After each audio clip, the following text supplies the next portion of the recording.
sınıf çatması mümkün də deyil. Çünki tərəflərin istəkləri tamamilə antagonist istəklərdir. Yəni, müharibədə iştirak edən Rusiya və Ukraynanın mövqeləri tamamilə fərqlidir. Rusiya tərəfi öz konstitusiyasına Ukraynanın ərazilərini yazmışdır. O cümlədən işğal altında olmayan əraziləri yazıb. Bu mənada yəni, hər kəs öz necə deyirlər, rolunu oynayır. Və hadisələr onsuz da açıq müstəviyə keçir və tərəflər yalan danışdıqları üçün həm Rusiya, həm Amerika Birləşmiş Ştatlarının prezidenti öz seçicilərinə yalancı vəd verdiklərinə görə çeynot vəziyyətinə düşüblər.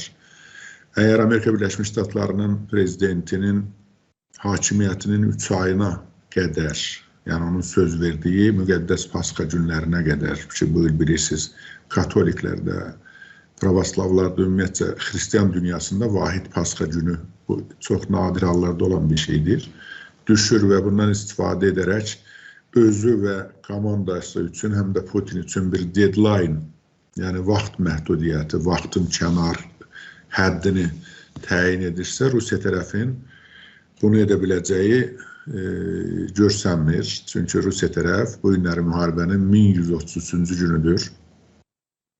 Ümumi müharibənin də 4058-ci günü. Və Rusiya tərəf qarşısına qoyduğu məqsədlərdən heç birinə çatmayıb. O cümlədən o 5 məsələ ki var, demək, ərazilərin işğal edilməsi, Rus dilinə dövlət statusu dili verilməsi, yaxud rəsmi status verilməsi, yaxud Pravoslav kilsəsinin qaytarılması, Xerson, Zaporojye vilayətinin, bilirsiniz də bu məsələlərin hamısı. Bunların heç biri ilə demilitarizasiya, denazifikasiya, bunların heç biri baş verməyib və Putin bu mənada bir mənalı atəşkəsə, yəni bu dəfə Trump'ın istədiyi daha havadan, sudan, enerji strukturlarına qarşı atəşkəs deyil.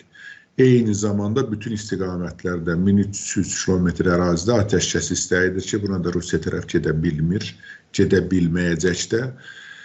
Və dönəri Dövlət Departamentinin sözçüsü xanım Temi Brüs da bildirdi ki, artıq Trump'ın Putinə münasibəti dəyişir. Bunu Trump'la 7 saat həm də golf oynayan Ukraynanın yaxın dostu, Finlandiyanın prezidenti Aleksandr Stubb da bildirdi.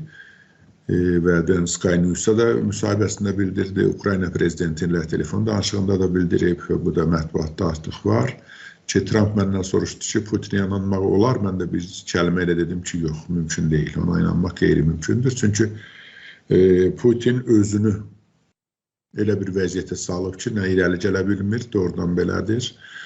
Yəni, döyüş meydanında xüsusi irəliləyiş yoxdur. Mövqe döyüşləri gedir, tərəflər yer dəyişmələrlə mövqe döyüşləri aparırlar və bundan başqa xüsusi hansısa bir irəliləyiş yoxdur.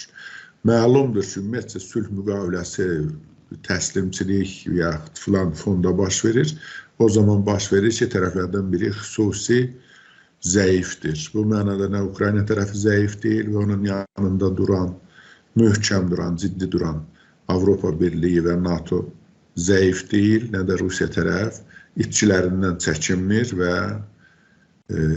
maksimum imkanlarından istifadə etmək iradəsini, Putin iradəsini ortaya qoyub. Yəni, əgər iradə söz ona yaraşırsa, yəni pis mənada, yəni olanını, nə varsa onu.